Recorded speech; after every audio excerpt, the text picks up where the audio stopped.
وہ لوگوں نے ایسے مثال دی اور ہو سکتا ہے ہوا ہو کہ ایک آدمی ایک بیری کے درخت کے نیچے لیٹا ہوا تھا. اس کو شیطانی وسوسہ آیا کہ اتنا بڑا بیر ہے اور اتنا بڑا تناور درخت ہے، بیر بہت بڑا ہوتا ہے، اور ہمارے جہانگیرے کے گھر میں ایک بیر کا درخت ہے. محمد انور شاہ کے نانا 95 سال کی عمر میں مرے، مولوی محمد غلام سے مرحوم. اس نے مجھے کہا کہ یہ درخت مجھ سے عمر میں بڑا ہے، اور کہا کہ میں چھوٹا لڑکا تھا، یہ اسی طرح آب و تاب میں تھا اور میں چڑھ کے اس سے بیر توڑتا تھا، اب بھی اسی طرح بھر رہا ہے.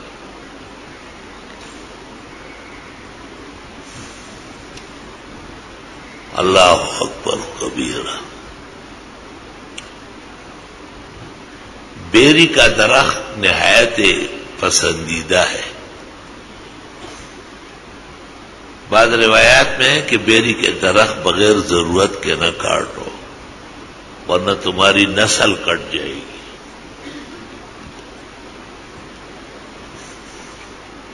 میں نے ایک جگہ دیکھی، ہمارے اسکول سے گھر تک درخت تھے بیری کے، موسم میں خوب بہار ہوتی تھی. بعض وہاں کے جو خوانین و مساٹیر تھے انہوں نے وہ سارے کاٹ دیے.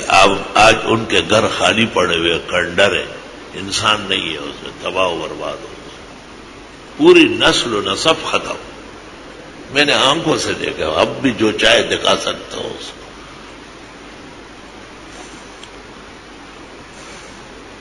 اور ہماری جو اکثر المدارس ہے اور والد صاحب کے نام پر جامع مسجد محمد عاقل ہے اور بھینسیں اور گائے ہے، یہاں بھی شروع میں جہانگیرے سے ایک شخص آیا تھا اور وہ 100 بیر کا بیج لایا اور اس میں جہاں ڈالا وہ نکل آئے. آج دیکھو تو نہریں چل رہی ہے، بجلی لگی ہے، مسجد بنی، مدرسہ بنا ہے، سینکڑوں طلباء آباد ہے، ہزاروں گائے بھینسیں کھڑی ہے.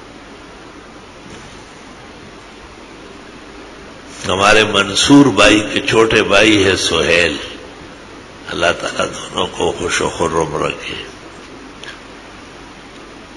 تو ان کا بنگلہ بن رہا تھا ڈیفینس میں، تو اس میں ایک جگہ بیری کا پودا آ رہا تھا. تو انجینئر نے ٹھیکیدار کو کہا کہ اس کو اکھیڑ دو، ایسا کرو ایسا کرو. سہیل بھائی نے کہا نہیں، اس کو نہیں اکھیڑنا ہے، یہ ہمارا مذہبی درخت ہے، ہم نے مولانا سے سنا ہے کہ بیری کا درخت مقدس ہے. نقشہ تبدیل کرو مکان کا. خبردار کہ اس کو ہاتھ لگایا، وہ محل بن گیا. اللہ نے خوب خوشیاں نصیب کی اور وہ بیری کا درخت پورے محل پر حاوی ہے، موسم میں خوب بیر دیتا ہے. یہ کس سے نہیں سنا رہا ہوں کہ کان کھول کو سنو، یہ کہیں اور سے نہیں سن سکتے ہو. مولوی اتنی محنت اب نہیں کرتے، انہوں نے بھی آپ کے ساتھ کنسیشن شروع کیا ہے، جان چھڑا رہے ہیں آپ سے.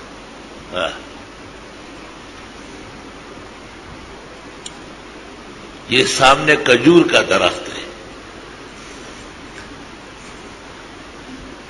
اور جب یہ مسجد ہماری موجودگی میں اللہ کی توفیق اور فضل و احسان سے بن رہی تھی تو ہمارے انجینئر نسیم صدیقی، اللہ اس کو جنت الفردوس نصیب کرے، جو اس مسجد کی آمد و رفت میں عقائد صحیحہ اختیار کر چکے تھے.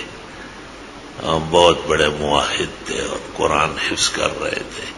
پاکستان کے چند نقشہ نویسوں میں سے ایک تھے. وہ فیس تو چھوڑو اور اپنی انجینئرنگ کا وہ ہر تعمیر میں ہمارے حصہ ڈالتے کہ میں بھی مسلمان ہوں، ہمارا مذہبی جگہ بن رہی. تو انہوں نے کہا کہ یہ کھجور کا درخت ہے، اس کو ہٹانا ہے. میں نے کہا نہیں، یہ نہیں ہٹانا. کھجور تو پیغمبر اسلام کی مسجد میں رہا ہے، آپ نے اس کے تنے پہ ہاتھ رکھ کے خطبہ جمعہ دیا ہے۔ کہنے لگے مسجد کا حال چھوٹا ہو جائے گا، میں نے کہا چھوٹا ہونے دے۔ تو کھجور مینار 117 فٹ اس سے اوپر نکل گیا، اور مسجد کا یہ جو دیکھ رہے ہیں اتنا حصہ ادھر بھی چھوڑ دیا، تو نقشہ تبدیل کرنا پڑا مگر کھجور کا درخت کٹنے نہیں دیا۔ تفسیر روح المانی میں ہے کہ آدم علیہ السلام جس مٹی سے بنے تھے اس مٹی میں سے کچھ گارا بچ گیا، ملائک نے حق تعالی سے پوچھا، حق تعالی نے کہا سرحان دفنا دو، فنبتت النخلا، اسی جگہ کھجور اگا۔ آپ نے کہا اکرموہا عمتکم، اس کی عزت کرو، یہ تمہاری پھوپھی ہے۔ سامنے دیکھو دعا کا شکل بنا ہے، ایک دارالحدیث و گھر جا رہا ہے، ایک دفتر کی طرف۔ میں نے قصدن اس کو ادھر موڑ دیا، اور کس شان سے ہے، کیا عجائب ہے، میں اس کی فضائل بیان کروں تم نماز کے بعد چومنا شروع کر دو گے، ادھر رضا خانیت کے آثار ہو جائے گا۔ لوگ کو عقائد میں درست رکھنا بھی ضروری ہے۔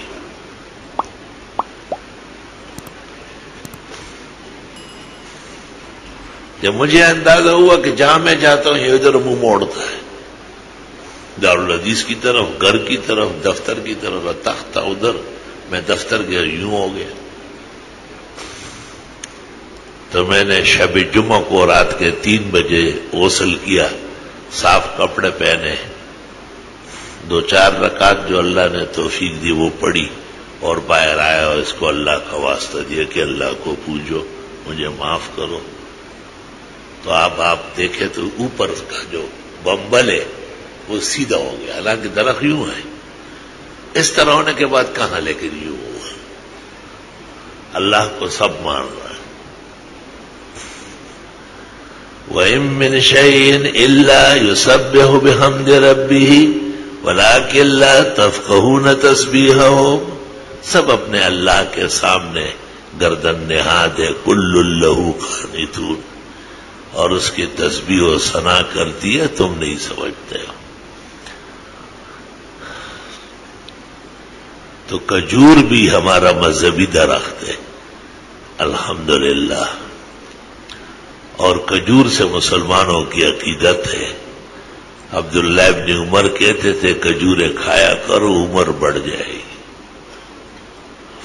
اطباء کہتے ہیں معدہ صاف رکھتا ہے، اور معدہ ہی زندگی کا اصل معاش کی جگہ ہے۔ مادہ عیش آدمی شکم است، تا بتدریج میر وچغم است۔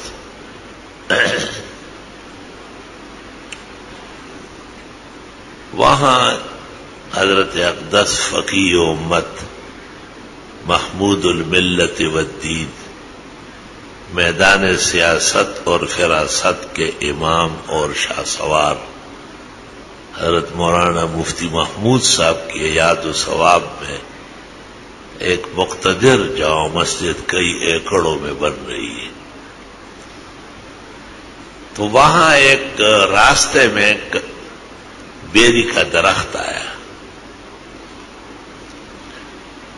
تو وہاں کے ٹھیکیدار نے کہا کہ یہ اکھیڑ کے کہیں اور لگا دیں گے۔ میں نے کہا اگر سوکھ گیا تو ذمہ دار آپ ہوں گے، پورا دیت لوں گا آپ سے، یہ تو نامناسب بات ہے۔ ایک عالم نے سنا مجھے کہتے اچھا اتنا ضروری ہے؟ میں نے کہا قرآن شریف پڑھا ہے آپ نے؟ میں نے کہا سدرۃ المنتہا کا کیا معنی ہے؟ کہ چھٹے آسمان میں ایک بیری کا درخت ہے، اور وہ 7ویں آسمان سے اوپر جا چکا ہے، اور ہر آسمان میں اس کی شاخیں اور پتے نظر آتی ہیں۔ تو یہ قرآن سورۃ نجم میں موجود ہے، عند سدرۃ المنتہا، بس وہیں تک ملائک کا جانا ہے، آگے ملک نہیں جا سکتا ہے۔ خداوند تعالیٰ کے فیصلے جب نازل ہوتے ہیں تو اس درخت سدرۃ المنتہا پر آتے ہیں، اور اس کے جو پتے ہیں لہا الوان شتیٰ، اس کے رنگ بدلتے ہیں. جیسے آپ روڈ پر جاتے پیلا ہو جاتا ہے تو آپ کہتے ہیں روک رہے ہیں، پھر سرخ ہو جاتا ہے تو رکاوٹ ہو جاتی ہے، پھر جب ہرا ہو جاتا ہے تو آپ روانہ ہو جاتے ہیں. یہ رنگ جو ہے یہ راستے بتانے کے الارم ہے.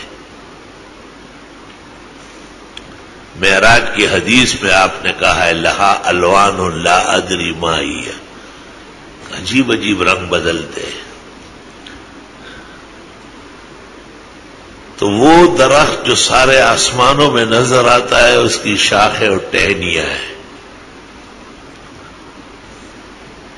اس کے سامنے 7 آسمان میں ملائک کھڑے ہیں اور کاغذ قلم لے کے کھڑے، اس کو دیکھ رہا ہے. جیسے جیسے رنگ آتے ہیں تو سمجھ لیتا ہے میکائیل کہ مجھے بارش برسانے کا، کراچی میں بالکل نہ برسانے کا کہا جا رہا ہے. تو وہ ملک اس درخت کی ٹہنیوں کو اور رنگوں کو دیکھ کر ان سے اپنی اپنی ڈیوٹی سمجھ لیتے ہیں کہ مجھے نیچے اترنے کا کہا جا رہا ہے، فلاں شہر آباد کرنے کا، فلاں جگہ زلزلہ برپا کرنے کا، سیلاب لانے کا.